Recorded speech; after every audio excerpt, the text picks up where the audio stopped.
ഇവനിത് എപ്പോഴപ്പോയി കിടക്കാനും മണി 7:30 മണി കഴിഞ്ഞല്ല. 4 മണിക്ക് ഞാൻ ഒരു കാര്യം പറഞ്ഞതാണ് അവനോട്. എന്തെങ്കിലും കാര്യം പറഞ്ഞു കഴിഞ്ഞാൽ അവൻ അതൊന്നും കേൾക്കൂല.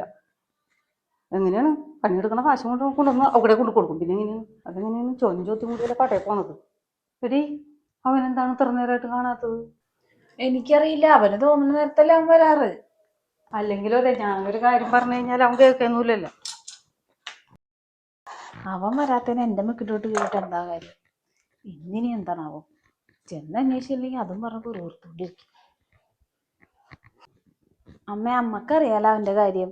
എവിടെയെങ്കിലും നിൽക്കുമ്പോഴായിരിക്കും പണി നോക്കാൻ ആരെങ്കിലും വിളിച്ചത്. അപ്പൊ ആ വഴി പോയിട്ടുണ്ടാവും. ഇപ്പൊ തന്നെ വരുമായിരിക്കും. ഞാൻ എന്റെ ആഗ്രഹം കൊണ്ട് പറയണതല്ല, അതിനെങ്കിലും ഒരു വില കൽപ്പിച്ചൂടെ? അമ്മക്ക് അവന്റെ അവസ്ഥ അറിഞ്ഞൂടെ? 10-32 വയസ്സായില്ലേ? അവൻ എത്ര രൂപ കടമുണ്ടെന്ന് നമുക്കറിയോ?